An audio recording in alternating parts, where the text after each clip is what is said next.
আসসালামু আলাইকুম বন্ধুরা, সকালে আমরা হাঁটতে যাচ্ছি পার্কে। ঘরে বসে বসে সব মোটা হয়ে যাচ্ছে, অনেক শরীরের লেগে ক্ষতি হচ্ছে, ওই জন্যই সব হাঁটতে যাচ্ছি। পার্কে গিয়ে তোমাদের সঙ্গে দেখা হবে। এ দেখো পার্কে ঢুকছি। পার্কে সব কত লোক, কেউ যোগা করছে, কেউ হাঁটছে, কেউ ব্যায়াম করছে। পার্কে আমরা সবে ঢুকছি।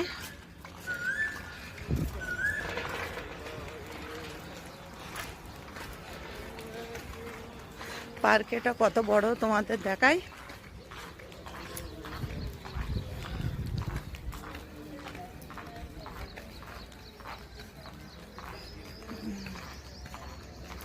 আমি দেখাচ্ছি, এই দেখো সব লোক বসে আছে।